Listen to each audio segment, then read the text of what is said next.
నర్మదా నది ఒడ్డున ఓ కుటుంబం కొన్ని తరాలుగా నివాసముండేది. ఆ ఇంటి పెద్ద వీరయ్య నదిలో చేపలు పట్టి నదికి అవతల వైపు ఉన్న గ్రామాల్లో వాటిని విక్రయించి ఇంటికి కావలసినవి తీసుకొస్తూ ఉండేవాడు. ఆ ఇంటి పెరట్లో ఓ విచిత్రమైన పూల చెట్టు ఉండేది. దానికి ప్రతి పౌర్ణమికి ఒక పువ్వు పూసేది.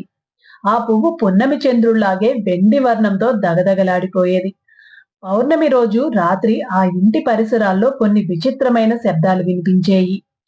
ఆ సమయంలో ఎవరైనా బయటికి వచ్చి చూస్తే నోటి వెంట నురగలు కక్కుకొని చనిపోయేవారు.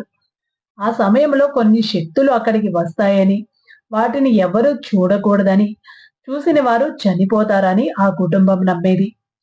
పౌర్ణమి రోజు ఆ కుటుంబం ఎలాంటి పరిస్థితుల్లో కూడా ఇంటి నుంచి బయటికి వచ్చేది కాదు. సాయంత్రానికే తలుపులు బిగించుకునేవారు. మళ్ళీ మరుసటి రోజు ఉదయమే బయటికి వచ్చేవారు.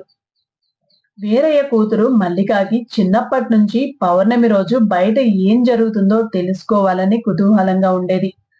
ఒకసారి పౌర్ణమి రోజు అర్ధరాత్రి వేళ అందరూ పడుకున్న తర్వాత శబ్దాలు వినపడగానే మల్లిక నెమ్మదిగా బయటకు వెళ్ళింది. పెరట్లో పూల చెట్టు దగ్గర ఏదో అలికిడిగా ఉండడం గమనించి నెమ్మదిగా అక్కడికి వెళ్ళింది. ఆకాశంలో చంద్రుడు నేల మీద ఉన్నాడా అన్నంత కాంతితో మెరిసిపోతుందక్కడ. ఆ కాంతిని అలానే చూస్తూ నుంచుంది. రెప్పపాటున ఆ కాంతి నుంచి ఒకతను బయటికి వచ్చాడు. అతన్ని చూడగానే మల్లిక తడబడింది. ఆమె పాదాల శబ్దం విన్న అతను మల్లిక వైపు చూశాడు. భయంతో అతని వైపు చూస్తూ నుంచుంది. అతను ఆమె అందాన్ని చూసి ముగ్ధుడైపోయాడు.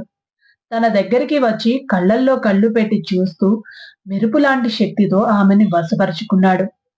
చేయి పట్టుకుని నిర్మానుష ప్రాంతానికి తీసుకువెళ్లి ఆమెని సొంతం చేసుకున్నాడు. వేకువజాము గడియలు సమీపించడంతో అతను అక్కడి నుంచి వెళ్లిపోయాడు. తెల్లవారగానే తల్లి తండ్రి మల్లిక కనిపించకపోవడంతో, తలుపులు కూడా తీసి ఉండడంతో తమ కూతుర్ని ఆ శక్తులేమైనా పొట్టన పెట్టుకున్నాయేమోనని ఏడుస్తూ చుట్టుపక్కలంతా వెతుక్కుంటూ వెళ్లారు. ఒక నిర్మానుషమైన ప్రాంతంలో మల్లిక మొగలి పానుపుల మధ్య అర్ధనగ్నంగా కనిపించింది. ఆమె పక్కన 6 అడుగుల పెద్ద పాము కుబుషం ఉంది. పార్ట్ 2ని తర్వాత వీడియోలో చూడండి. Please subscribe my channel.